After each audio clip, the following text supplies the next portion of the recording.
کام ہے بھائی. پاکستان کے جو وہاں کے لوگ آ کے یہاں کو پھنس کے رل گئے. اب ہم بات کرتے ہیں میسورین بنگلہ دیش کی. یہ وہ لوگ ہیں جب پاکستان بنا 1947 میں تو صوبہ بہار سے یہ لوگ وہاں پہ آئے اور ان کو بہاری بھی کہا جاتا ہے. ویر ایس ارشد صاحب نے کہا ہے بہاری نہیں, بنگالیوں نے ان کو باہری کہا تھا کہ باہر سے آنے والے, جس طرح ہم مہاجر کہتے ہیں کہ بھئی ہم کئی سالوں تک اب ان لوگوں کو ہندوستانی کہتے رہے لوگ. کیوں بھئی, جب وہ پاکستان آ گئے ہم سے تو وہ اچھے نہیں ہیں, ہم تو رات کو سوئے تو صبح پاکستانی بن گئے. تو وہ بیچارے جو ایک سفر کر کے آئے اور تکلیفیں برداشت کر کے آئے, جس کا میں عموماً ذکر کرتا ہوں کہ مشرقی پنجاب سے جو قافلے کس طرح لٹے اور کس طرح 10 لاکھ لوگوں کی قربانی کے بعد آئے, وہ مہاجر ہو گئے. وہ ریل پاکستانی ہیں. اسی طرح وہ بہار سے, اب بہار سے وہ آ کے لاہور تو نہیں آنا تھا انہوں نے, کیونکہ بارڈر تو بنگال کے ساتھ ان کا مل رہا تھا نا, مشرقی پاکستان کے ساتھ. تو جب یہ لوگ وہاں بہار سے نکلے تو وہاں آئے, ڈھاکہ میں آئے. ہوا پھر کیا, مزیدار کی بات جو میں آپ کو بتاتا ہوں, جو بات اس نسل کو نہیں پتا.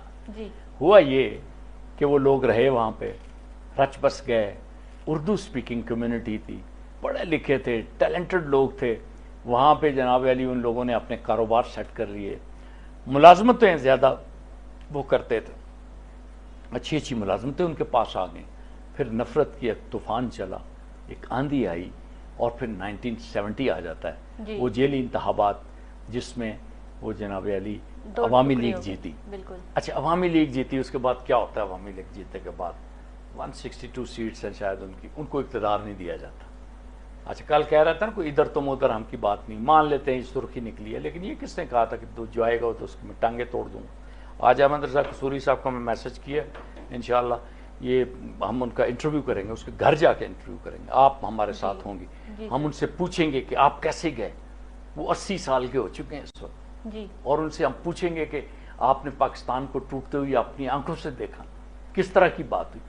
اب یہ ہوا کہ جب آپ نے کہا کہ ٹانگیں توڑ دیں گے تو اس کا مطلب ہے یو ہیو پلانڈ کہ اپوزیشن میں نہیں بیٹھنا.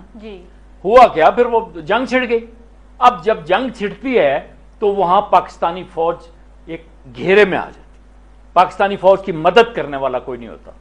تو اس وقت جناب علی البدر اور الشمس بنتے ہیں. یہ سٹوری جو ہے یہ آپ اس کے وہ کیا کہتے ہیں, اس کو چنک کہتے ہیں. حضور بخش صاحب اگر اس کو کاٹ کے ہمیں دے دیں چنک, مجھے تو کلپ یاد آتے ہیں, تو وہ آپ کاٹ کے رکھ لیں اور اس کو پڑھیں اور اس کو سنیں, ہسٹری دیکھیں کہ میجر ریاض ملک نے کیا کہا جب اس نے البدر کے لڑکوں کے ساتھ میٹنگ کی. یہ اسلامی چھاتر شنگو, اسلامی جمعیت طلبہ کے لوگ تھے. تو میجر ریاض ملک نے کہا کہ ہمیں تو یہاں پہ رستوں کا نہیں پتا, ہم جانتے نہیں ہیں, پانی ہے, سردی ہے, سامنے ہند ہے, پیچھے سے مکتی بانی ہے. اور مکتی بانی کون تھی, وہ جو انڈیا نے اپنے فورسز جو ہیں اس کو بنگالیوں کو ٹرینڈ کر کے وہاں بھیجا, قادر بہانی اور مکتی بہانی. یہ بڑی پیاری دلچسپ سٹوری ہے پاکستان کی, آپ کو سٹڈی کرنے والی, محصورین کا مسئلہ سمجھنے کے لیے. جب وہ لوگ میجر ریاض نے فارم کیے البدر کے لوگ, ان لوگوں نے جناب علی پاکستانی فوج کا ساتھ دیا. یہ رات کو دبلے پتلے لڑکے جو ہیں فوجیوں کو بتاتے تھے کہ فلاں جگہ جو ہے یہ انڈین جو دشمن بھارتی بیٹھے ہوئے, تو بڑی فائٹ کی, انہوں نے ریزسٹ کیا. اور پھر ہوا کیا کہ پاکستان کو وہ سیاہ دن دیکھنا پڑا کہ جب 16 دسمبر 1971 کو ہم ہار گئے اور سرنڈر کر دیا. اب سرنڈر کرنے کے بعد ان کا کیا ہوا, یہ جو لوگ تھے وہ تو بن گئے قیدی, جو 93,000 تھے, جن میں 36,000 صرف ریگولر آرمی تھی, باقی یہاں سے سیولین گیا ہوتا. تو جب ان سیولین کا وہاں پہ جانا ہوا تو وہاں جا کے ان کو پتا چلا کہ بابا اب یہ پاکستانی یہ پکڑے جا رہے ہیں, یہ جو سپورٹرز ان کے پکڑے جا رہے ہیں.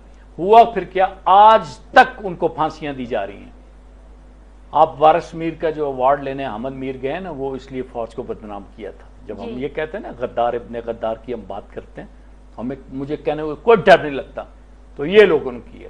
پھر ہوا کیا, یہ بیچارے کیمپوں میں چلے گئے, ان کو میر پور کے محمد پور اور بے شمار دوسرے کیمپ بنائے گئے, ان کی نسلیں وہاں پہ رہنا شروع ہو گئی.